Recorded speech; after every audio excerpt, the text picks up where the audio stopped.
아멘. 네, 지난 3일 동안도 평강하셨나요? 네, 오늘 또 이렇게 저녁에 함께 뵙게 돼서 너무 감사하고 또 하나님께 영광 올려드립니다. 우리 이제 고린도전서 12장부터 14장까지 계속 반복되어서 말씀을 드립니다만, 이 12장, 13장, 14장은 이제 고린도 교회에 있었던 문제들 중에 여러 가지 문제들 중에 은사에 관한 문제를 계속 지금 사도 바울이 교훈을 하고 있는데, 특별히 오늘 14장에서는, 오늘 본문 속에서는 이 예언과 방언에 대해서 굉장히 집중하면서 물론 이제 은사에 대해서는 얘기를 하지만 은사를 통해서 신앙생활에 있어서 무엇이 중요한지 그 진리를 이제 우리에게 교훈을 하고 있어요. 여러분, 솔직히 이 은사에 대해서 어떻게 생각을 하십니까? 오늘 이 지금 15장에서 우리가 본문을 25절까지 이제 읽었지만 전체가 이제 40절까지 있잖아요.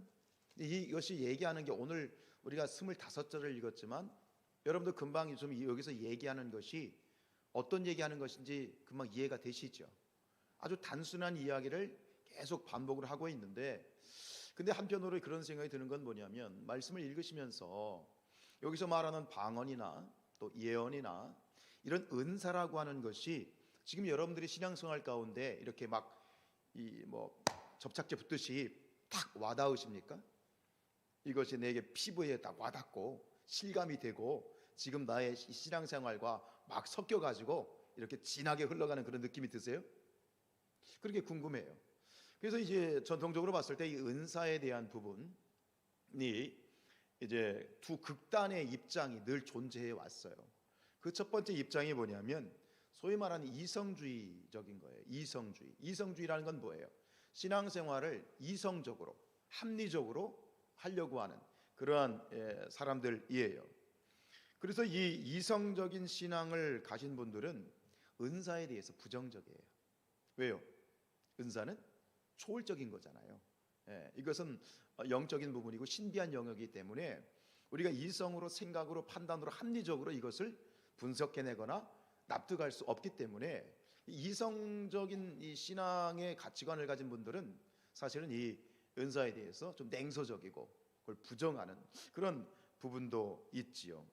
그러나 여러분, 앞에서 우리가 분명히 말씀드렸던 것처럼 은사는 하나님의 선물이에요. 은사는 성령의 선물이에요. 내가 거부하면 뭐 그 선물을 아무리 줘도 내가 그걸 거부하면 끝이긴 하지만, 그러나 그 선물을 내가 충분히 받아서 누리게 되면 신앙생활이 훨씬 더 풍성해지는 거고, 그걸 거부해버리면 신앙이 좀 건조해질 수밖에 없겠죠. 그런데 오늘 이 말씀 속에서 사도 바울이 이런 말을 해요. 우리 18절에서 이렇게 얘기했죠. 시작. 내가 너희 모든 사람보다 방언을 더 말함으로 하나님께 감사한다 그랬어요. 바울은 이것을 이제 자신이 뭐 이렇게 방언을, 내 은사를 많이 받았다라는 것을 자랑하기 위해서 하는 말은 아니에요, 전체적으로 봤을 때. 그러나 바울은 이 은사라는 부분에 대해서, 은사에 대해서 하나님께 감사하고 그것을 충분히 신앙 가운데 소화를 시키면서 그 은사를 가지고 풍성한 신앙생활을 누리고 있음에 대해서 분명히 이야기를 하고 있죠. 자, 이성주의는 머리에 집중된 신앙이라면, 그와 반대되는 극단적인 신앙이 뭐냐면 신비주의예요. 감정주의. 자, 이성주의가 머리에 집중되어 있다면 이 신비주의는 가슴에 집중되어 있어요. 이것은 좀 지나친 거죠. 지나치게 이 은사에 대해서 집착을 하는 그러한 신앙을 말하는 거예요. 뭐든지 넘치면 좋지 않죠. 과유불급이죠. 은사가 선물이에요. 그죠? 근데 선물이지 본질이 아니야. 모든 것이 은사로 해결되는 건 아니죠. 주셔서 그것이 나의 신앙생활을 풍성하게 하고 그 속에서 하나님을 더 깊이 만날 수는 있지만, 은사로 모든 신앙생활이 다 해결되는 것도 아니고 그건 본질이 아닌데, 너무 은사에 집착을 해서 뭐 방언을 못 받으면 믿음이 없는 것 같고, 뭐 예언의 은사를 받으면 뭔가 엄청 특별한 사람 같고, 너무 이렇게 집착하는 그런 이 신비주의에 빠진, 가슴에 집착하는 신앙을 신비주의라고 하죠. 여러분, 다시 말씀드려요. 은사는 선물이에요. 하나님이 플러스 알파로 주신 거예요. 그런데 무시할 수는 없죠. 중요하죠. 누려야 되겠죠. 여기서 우리가 중요한 오늘 설교 전체적인 주제의 화두를 말씀드리고 싶어요. 분별되고 구별되면 특별한 것이 된다. 따라해 보십시다. 분별되고 구별되면 특별한 것이 된다. 하나님의 은사는 특별한 거예요. 근데 그것이 분별되고 구별돼야지 특별한 거지. 그것을 분별하지 못하고 구별하지 못하면 아니야만 못하는 그런 것이 되어지는 것이죠. 오늘 이 사도 바울이 그런 이야기를 계속 해 나가고 있어요. 오늘 우리가 25절을 읽었지만 여기서 이 14장 1절로 25절에서 얘기하는 사도 바울이 얘기하는 그 주제는 정확해요. 뭐냐면 방언보다 예언이 더 중요하다. 왜냐하면 뭐 그렇다고 해서 중요하지 않다는 게 다 중요하지만 그걸 비교했을 때 방언과 예언을 비교하면서 방언은 뭐냐? 방언은 그 유익이 개인적인 것이다. 방언을 한 사람 그 사람에게는 유익이 되지만 전체로 봤을 때는 퀘스천이다. 그러나 예언은 교회 공동체 전체에게 유익이 되는 것이다. 여기서도 한 발자국 나가면 은사는 교회의 공동체의 덕이 돼야 된다. 교회를 위한 것이 돼야 되지 자기 자신만을 위한 그러한 은사는 사실 교회에는 크게 유익하지 못하다라는 그러한 이 논지로 이야기를 하지요. 그래서 1절 말씀 같이 읽습니다. 시작. 사랑을 추구하며 신령한 것들을 사모하되 특별히 예언을 하려고 하라. 그래서 예언이라고 하는 은사 자체를 보시지 마시고 예언이 주는 유익, 방언과 비교해서 왜 예언을 추구해야 되는지에 대한 그 의도나 주제를 여러분들이 캐치를 계속 하셨으면 좋겠습니다. 오늘 본문 속에서 우리는 두 가지의 그 주제로 요약할 수 있을 것 같은데, 첫 번째는 뭐냐면 은사는 예배의 덕을 위해 사용되어져야 된다. 자, 은사는 예배의 덕을 위해 사용되어져야 된다. 우리 2절 말씀입니다. 시작. 방언을 말하는 자는 사람에게 하지 아니하고 하나님께 하나니 이는 알아듣는 자가 없고 영으로 비밀을 말하는 것이다. 방언은 하나님께 말하는 거예요. 하나님께 말하는 것이 뭐죠? 우리가 잘 아는 거. 하나님께 말하는 게 뭐예요? 여러분 오셔서 뭐 하셨어요? 하나님께 말씀하셨잖아요. 하나님 감사합니다. 방언은 하나님께 말하는 것이기 때문에 기도예요. 근데 이 기도, 방언 기도의 특징이 있어요. 뭐죠? 방언은 다른 사람이 그죠? 나 자신도 마찬가지고 통변의 은사가 있지 않은 이상은 나 자신도 다른 사람도 알아듣지 못한다는 거예요. 근데 이것이 유익이 있어요. 이런 경우가 있어요. 교회에서 이제 우리가 기도를 하게 될 때 이 방언 기도의 유익이 뭐냐면, 만약 우리가 함께 기도하게 될 때 보통 그런 경우가 있잖아요. 내가 기도를 하는데 큰 소리로 기도를 해요. 우리가 조곤조곤 기도를 할 때도 있지만 큰 소리로 기도를 하는데 그거를 또박 기도를 해요. 함께 기도할 때에. 그렇게 되면 어떤 일이 벌어지죠? 그런 경험 많이 보셨어요? 누군가 크게 기도하는데 정확하게 또박 기도하면 조용히 조곤조곤 기도하는 사람들이 약간 귀가 쏠깃해, 거기에 쏠리게 되고 내 기도가 이게 집중을 못하는 그런 경우들이 좀 있거든요. 내가 1대1로 하나님 앞에 깊이 영적 교제를 이루면서 기도에 집중하면 그게 안 들릴 수 있겠지만, 근데 많은 대부분의 경우는 그런 소리가 귀에 막 들리잖아요. 특별히 좀 몸이 불편하고 예민할 때는 또 그런 경우예요. 그런데 함께 기도할 때 이게 방언으로 함께 크게 기도하면 어차피 알아듣지 못하니까, 어떤 분이 그런 말씀하시더라고요. 어떤 분이 막 방언으로 크게 기도하는데 그 기도가 음악 소리처럼 들린다. 이렇게 막 좋은 음율처럼 들린다. 그런 얘기를 하시더라고요. 이제 그런 유익이 있을 수 있어요. 방언 기도는 못 알아들어요. 그래서 이 방언 기도라고 하는 것은 내 안에 계신 성령께서 하는 기도이기 때문에 사실 방언을 기도할 때 내 안에 깊은 내밀한 것까지 다 이것이 성령께서 이끌어내서 내 입을 통해서 이게 토설되게 하시는 거예요. 이게 방언 기도의 유익이 있는데, 그러나 이것이 알아듣지 못하는 그런 기도이지요. 그것이 유익인데 때로 유익이 될 수 있지만 여기서 말하는 그 반대에 대한 이야기. 알아듣지 못하기 때문에 그것을 절제해야 된다라고 하는 이야기를 하는 거예요. 자, 3절 읽겠습니다. 시작. 그러나 예언하는 자는 사람에게 말하여 덕을 세우며 권면하며 우위라는 것이다. 그래서 바울은 방언과 예언을 대조하면서 예언을 강조합니다. 그러면서 얘기하죠. 방언은 하나님께 하는 것이지만 예언은 누구에게 하는 것이다? 사람에게 하는 것이다. 그러니까 여기서 계속 얘기하는 거예요. 사람에게 하는 것인가 교회의 덕이 되는 것이다. 두 번째는 방언은 알아듣지 못하지만 예언은 교회 공동체가 알아들을 수 있는 메시지가 된다라고 하는 그런 얘기죠. 그래서 그 예언이 교회의 덕을 세우고 성도들에게 권면이 되고 성도들에게 뭐가 돼요? 위로의 유익이 되는 것이다 라는 이런 논지로 계속 이야기를 하죠. 그럼 방언이 무익한 것인가? 전혀 그렇지 않죠. 우리 4절 말씀 시작. 방언을 말하는 자는 자기의 덕을 세우고 예언하는 자는 교회의 덕을 세운다. 즉 덕을 끼치는 영역이 틀린 것이다. 방언은 자기 자신에게만 덕이 되는 것이고 예언은 교회에게 덕이 돼야 된다. 우리 신앙생활이 그렇잖아요. 우리 교회 안에서 함께 신앙생활하는 우리의 교회의 모든 개인적이든 전체적이든 신앙생활의 모든 일들은 다 하나의 목적을 가지고 있어요. 교회의 덕이 돼야 돼요. 교회를 세우는 일이 돼야 돼요. 그것이 은사가 되었던 어떤 행사가 되었던 모든 일들이 마찬가지예요. 목적은 하나예요. 교회가 함께 일치 단결하고 교회를 세우고 세워가야 되는데 이유가 있기 때문에 여기서 그렇기 때문에 방언은 개인적인 영역의 덕이 돼. 그러나 조금 더 너희가 예언을 하려고 애써야 된다라고 하는 거예요. 자, 5절이에요. 시작. 나는 너희가 다 방언만 하기를 원한다. 거부하는 거 아니죠? 방언하시길 축복합니다.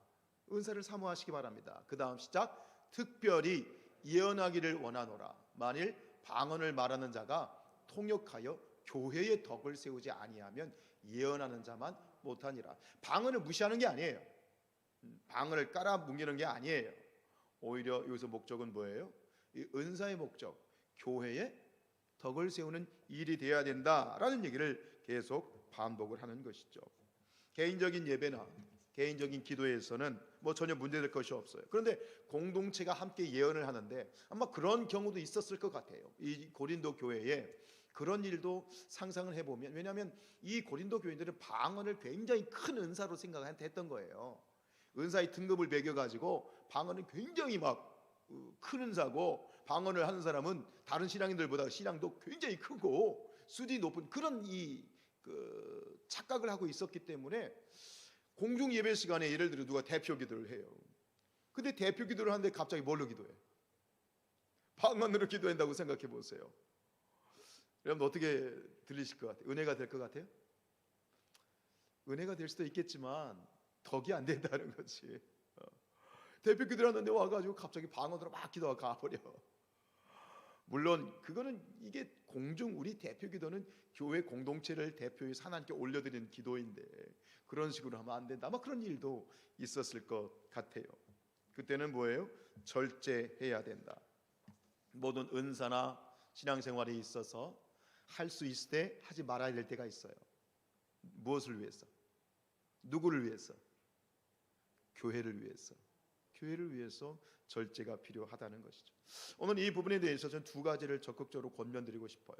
첫 번째 뭐냐면 이 방언과 예언의 영향을 떠나서 하나님께서는 우리 모든 믿는 자들에게 성령을 주셨죠.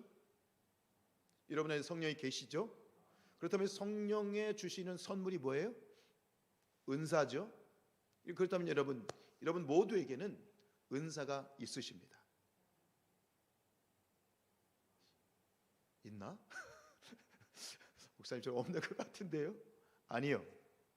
우리가 믿는 자들에게는 분명히 성령을 하나님이 주셨고 성령이 오셨고 성령이 내게 오셨다면 성령의 선물을 각기 다르게 각양각색으로 주셨다고 저는 믿습니다.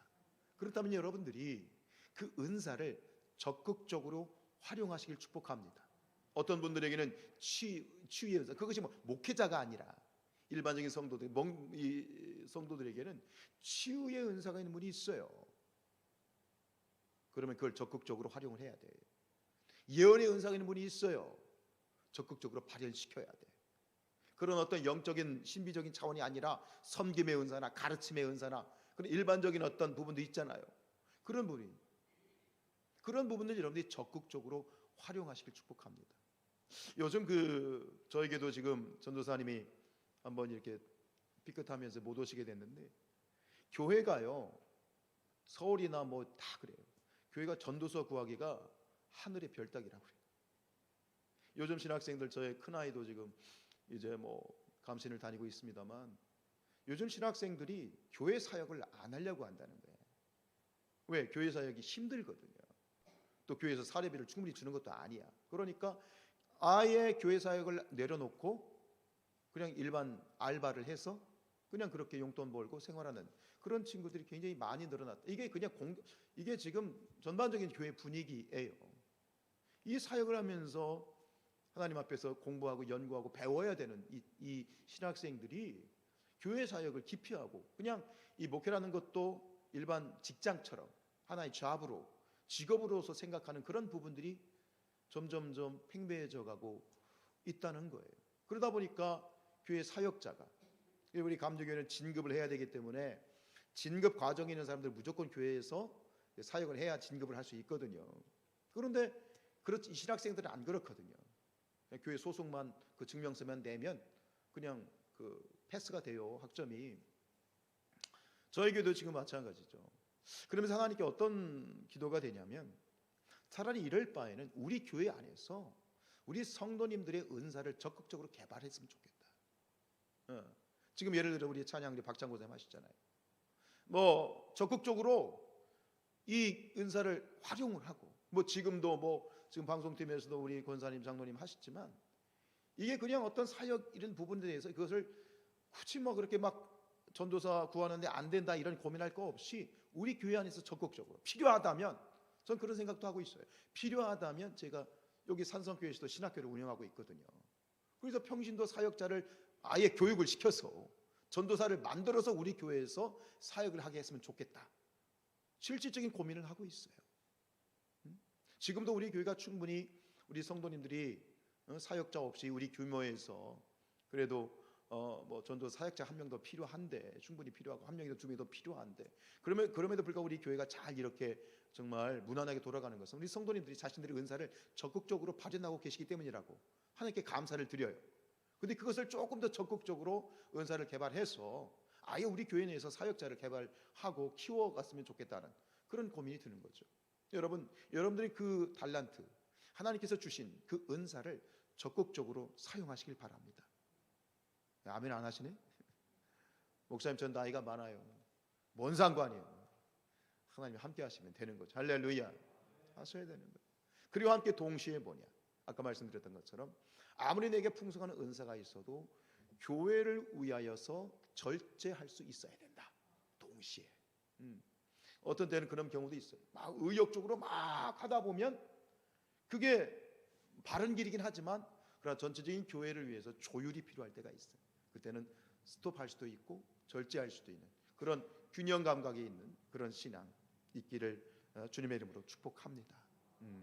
자, 두 번째, 오늘 말씀에서 발견되는 중요한 원리는 뭐냐면, 은사는 이해될 수 있게 전달되어야 된다는 것이죠. 모두에게 이해가 되어야 유익을 주는 것이지, 이해가 안 되면 이게 하나님께 영광을 올려드릴 수 없어요. 예배는 공동의 축제예요. 우리의 축제죠. 함께하는 우리의 축제인데, 이게 서로 공감이 되고 서로 공유가 돼야 되죠. 서로에게 격려가 돼야 되는 거잖아요. 그래서 6절 말씀이에요. 시작. 그런즉 형제들아, 내가 너희에게 나아가서 방언으로 말하고 계시나 지식이나 예언이나 가르치는 것으로 말하지 아니하면 너희에게 무엇이 유익하겠는가? 우리가 서로 듣고 즉각적으로 아멘할 수 있어야 되는 거예요. 여러분, 설교를 들을 때 이게 아멘이 나올 때가 있죠. 어떤 때 아멘이 나와요? 내 마음에 탁 와닿을 때, 이해가 될 때, 공감이 될 때 아멘이 되는 거잖아요. 은사라는 것도 그래요. 사역이라는 걸 그래요. 우리의 신앙생활도 마찬가지죠. 서로가 공유가 돼야 되는 거예요. 나는 막 은혜 받아가지고 막 뭘 하는데, 은혜 받아가지고 뭔 말을 막 해. 근데 함께 하고 있는 이들이 멀뚱멀뚱 한다면 이 설교가 그런 거예요. 설교자가 받은 은혜가 있잖아요. 말씀으로 받은 은혜가 있잖아요. 근데 설교자는 막 침을 튀겨가면서 막 얘기하는데 성도들이 뭔 얘기인가 하면 그거는 별로 덕이 안 되는 거잖아요. 그러니까 덕이 된다라는 건 뭐냐? 은사가 덕이 돼야 된다. 그래서 서로가 이해가 돼야 된다라고 하는 것이죠. 알아듣게 해야 된다는 거예요. 설교도 이해가 안 되면 뭐예요? 소음이지. 그게 아무리 주옥 같은 말씀이도 이해가 안 되면 소음이지. 이게 설교자의 고민이에요. 어떻게 하면 이 말씀을, 이게 설교도요 습관이거든요. 그 교회가 어느 목사님의 설교를 계속 들으면 거기에 익숙해져요. 가끔 그런 얘기를 해요. 우리 목회자들끼리 어느 유명한 목사님의 이제 설교를 이렇게 들으면, 목사의 입장에서 이렇게 들으면 도대체 저분이 무슨 말씀하는지 모르겠다는 거야. 이 복음, 우리가 말하는 복음, 성경의 진리가 잘 안 발견이 되고, 그런데 성도들은 막 좋다고 아멘하고 그런다 이거지. 그래서 서로에게 익숙해진 것이지요. 이 고민이 그런 거예요. 하나님의 정확한 복음의 진리를 담으면서 동시에 성도들이 재밌게 이해할 수 있고 공유할 수 있는 설교를 하는 것이 우리 설교자들의 고민이지요. 제 설교가 이해가 되세요? 참 이렇게 아멘해 주시니 제가 참 기뻐요. 기도해 주세요. 이렇게 기도해 주세요. 우리 목사님의 설교가 정확한 복음의 진리를 담으면서도 이게 분위기만 띄우고 이게 아니라 진리를 담으면서도 함께 공감이 되고 모든 성도들이 이해되는 그런 설교자가 되게 해 주십시오. 기도해 주세요.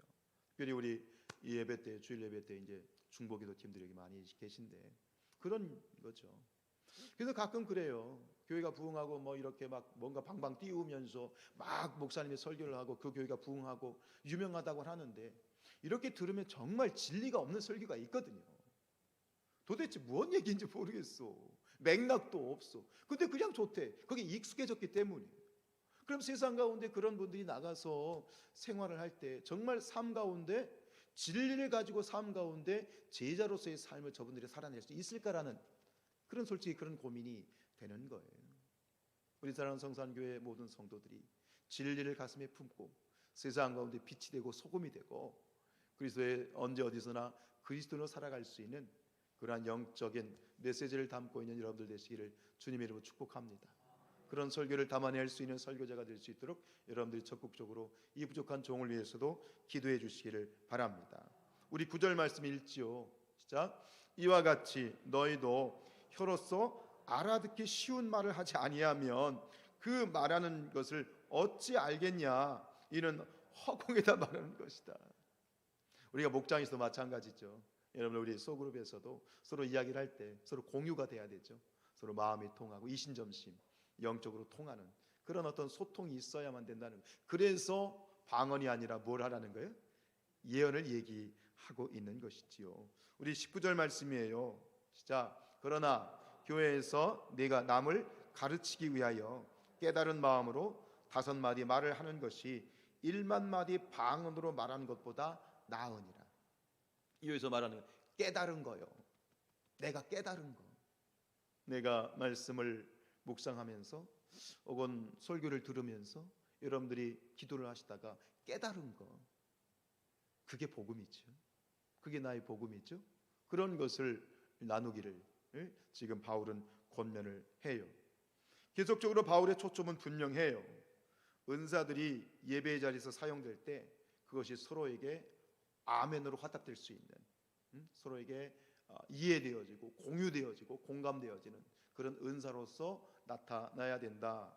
그렇지 않으면 아무런 유익이 없다라고 얘기를 해요.